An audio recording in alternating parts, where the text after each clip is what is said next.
In this video, we hunker down for the big blow, and with Ian's help, we knock out a ton of boat projects, and then help out our neighbor who is dragging towards a reef.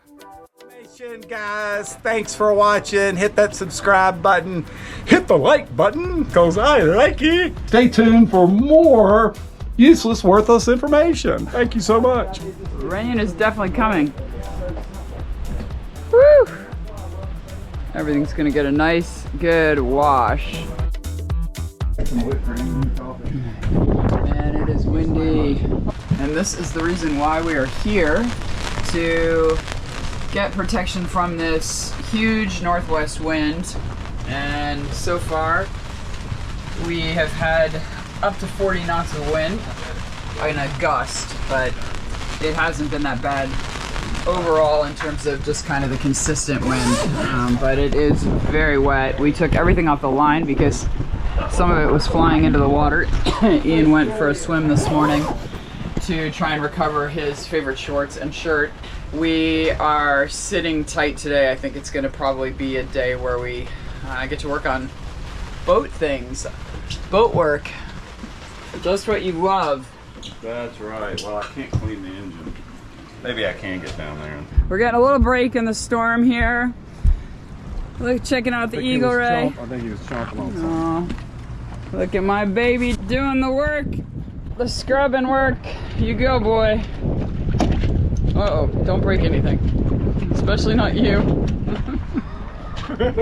We have a light out here in the salon, so we swapped the light with the downstairs one because there's only a solo down here and this is not going to match the other ones. But the problem is that it is too big for the hole that it needs to go through.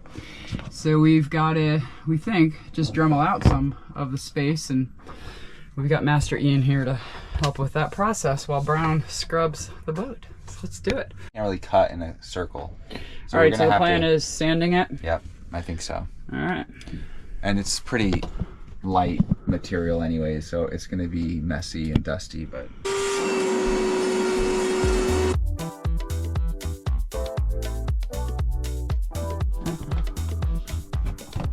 Oh, no perfect. way! That was an easy fix.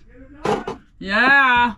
So you think I should just put the screw in, right? I mean, the screw yeah, will keep it from falling out anyway. Well, pull it out first. Put that screw on it and see if it can still shove in there and just be even more secure. So we're looking for a snug fit. And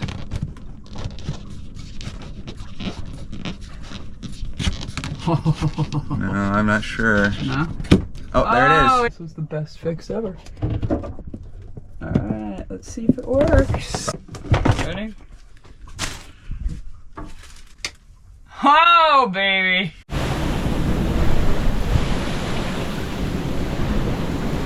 We got some big gusts coming through right now. It's like squall after squall. It's not too bad. Wow.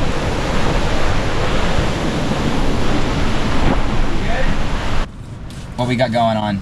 We are cleaning the engine. So we had this raw water exhaust had a leak in it because when the sail drive clutch went out, a lot of things had to be rearranged, and these bolts weren't tightened very well, and it sprayed salt water all over their engine, which is not good.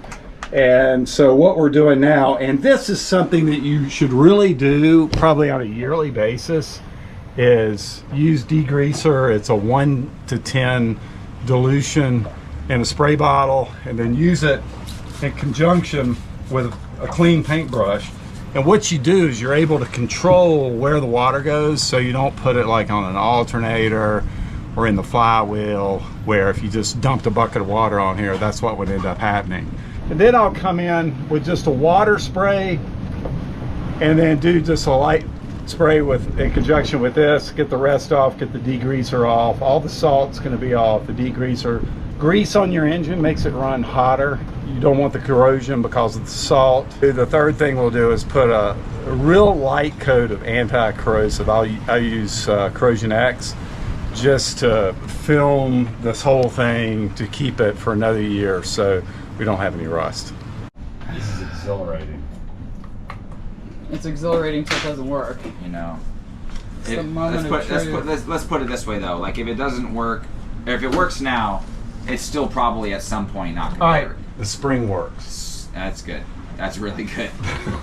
And Step one. so far so good. Yeah. All right. You got to count the times. Put it on the bingo card. So far so good. Yay! I am so You know, it's going to be easier if you take out the two side ones. They're just not lining up at all. Okay, okay. So they're finishing the project. This handle was broken and we let it sit for 24 hours. And now we are putting the plate back in, which is supposed to catch the spring in the handle, which is kind of a pain, but it was a good move to pull it out so we didn't use... And he's doing it left-handed. Good job, guys. Looks yeah. good. Yeah. I'll laugh if you like put it in once and the handle pops off. I know, yeah. It's not going to last forever. Yeah, It's we're ordering on you. hopefully it'll last as long as you enough. need it to, yeah. But you know. 38 knots. I think that because of the mountains here, sometimes we'll get a stronger gust at deck level, and then sometimes it'll be stronger gust up at the above. mast. Yeah.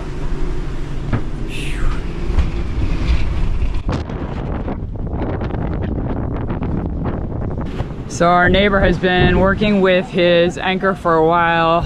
We finally called and he thinks he's dragging. So the guys are in the water checking to see the anchor and to see if it is actually dragging, and trying to make a plan here to help him, because this is not a great wind to be moving the boat in. So it seems like they don't have enough chain out, and Ian is now on board. I think Brown's getting up on board too. The boys are going to help them with trying to re-anchor. Some extra hands might be a big help for them. This is what good neighbors do. We should have called them earlier when we saw that they were messing around with their bridle and their chain, and anyway, at least we're not too late. The gusts today are up in the 40s in some cases and sustained 30s, so we really you need to have a really good anchor, and maybe they just don't have a storm anchor like we do. We're not moving, which is really good, but you know, when you start dragging, it's kind of just a slow death. The anchor is down and they're just letting out chain now. Looks like they picked up again, and they're going to drop even closer to the edge of the shelf, which is really a good move.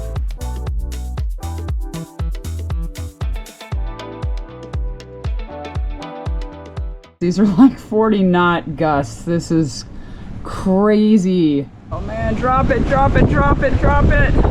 We've got 2 alarms going, and so far it looks like we're holding pretty steady in a pattern, very typical of our boat.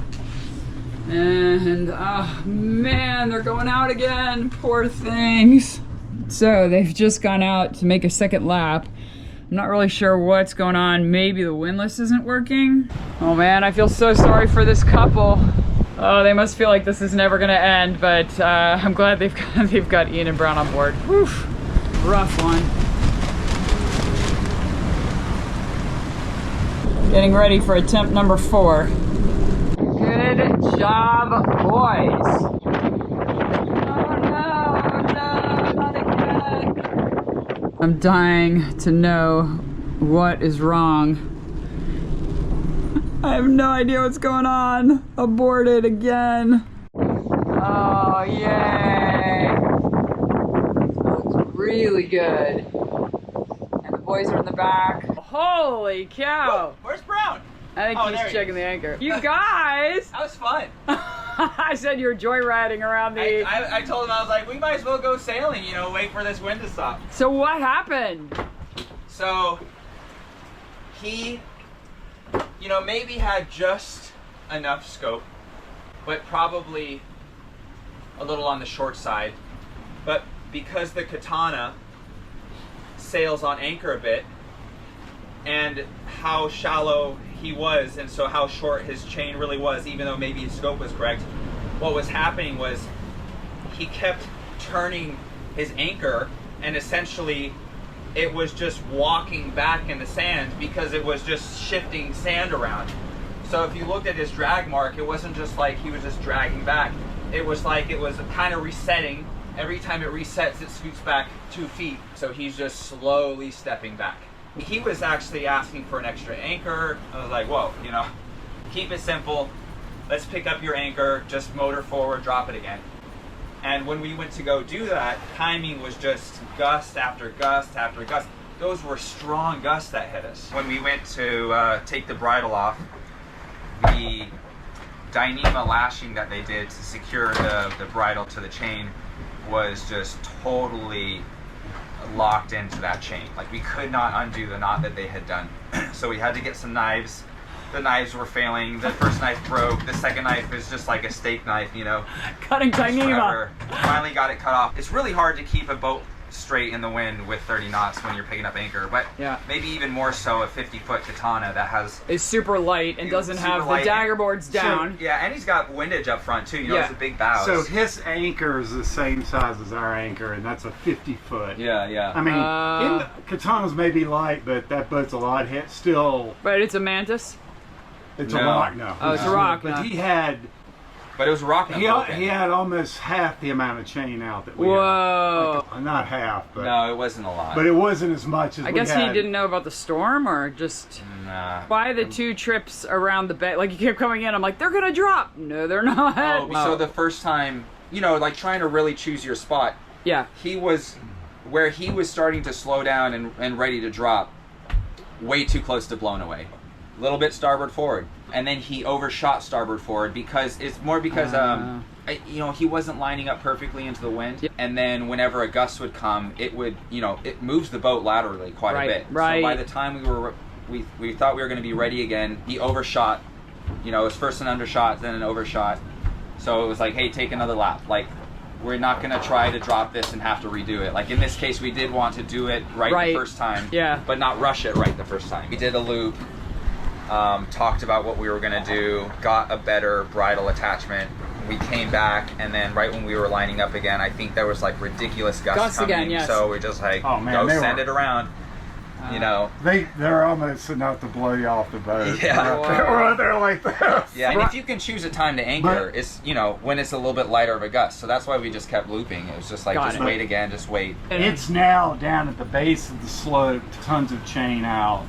And it's got to drag uphill. And they're not going anywhere. They're not going to go. Yeah. They're not going to go anywhere this way. This way, the other way they'll have trouble. The good thing is our anchor's totally varied. Good. We're not dragging at all. The shackle's on really well. Good. I think we have good scope out. So I think we're set. Good job, you guys. Heroes of the day. This is part and parcel to what the sailing community does. We help each other.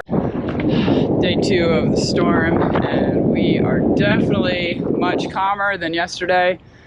We've had a little bit of rain this morning, but not too much. It's actually been quite pleasant. So we're very thankful for that. And this morning I am going to get a project done. The problem is that we've ordered all of these lines for our boat based on the Leopard book information. And what we have found is that in most of the cases, in this case, when the jib is out, we don't have enough line to actually put this onto a winch, which is often necessary to be able to get the jib back in if the wind is strong. We need extra line here, so what I'm going to do is I'm going to take some wraps off of the furling drum right now.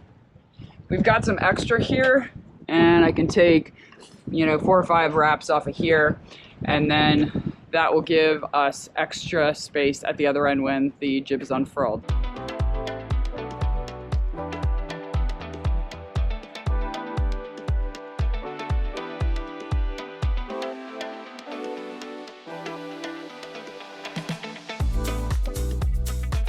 Where's our guest? Oh, our guest is earning his keeps, what he's doing. Setting the standard for all people who come on Blown Away right here. So what have you discovered? The exhaust hose from your little water mixer muffler thing to the elbow, it's way up on the engine side, and there's not enough material down here to put 2 hose clamps on it. So this hose clamp was just grabbing you know, is squeezing the hose. So I'm gonna loosen up everything, see if we can shift it down, and get 2 proper hose clamps on both sides. thank you. Yeah. Whew, listen to that. How's it going? I think it just was able to get it down just a little bit, Yeah. but I don't think it can go anymore. And I don't think you want it to go too far down this elbow. Right. This is a very important side. Okay. So you think only one fits anyway? no, I'll try to get 2 on because I can slide That down? it down just a little bit. But instead of having 2 right on the edge, Yeah. it'd be better to have one that's just really good in the right position. Got you know? it. Yeah. So if I still can't get 2, I mean, this is just the stiffest hose ever. I don't even know how you got this apart. You know, it's like, it doesn't bend, right? Oh, there we go. A little bit more down. Yeah. All right, let's try it now. How you doing in there? It's gotta be hot. A little bit.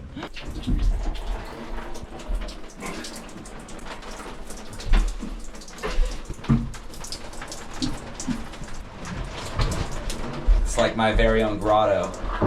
Little waterfall and the hot tub, the sauna room. Close this properly, dump it. Let me see if it leaks. You ready? Yep. Dumping.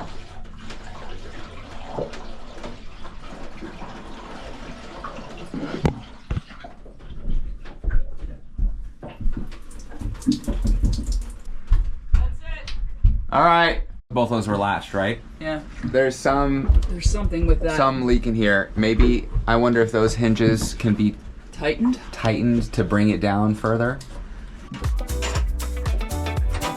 So this hose clamp is firmly on, tight. This one is probably half on. So it is grabbing and got tight on something. It's not just, you know, Squeezing straight the hose. squeezing on hose. But just so you know, it just doesn't fit, which is, it's okay. Okay. And up here, you do have a bit extra hose, but this is definitely the important side, you know, Yep. a bit higher pressure coming out here. Perfect. When I ask AI, These are 2 strong, good grabs. Good grabs. On Okay, the, perfect. on the exhaust elbow. Super.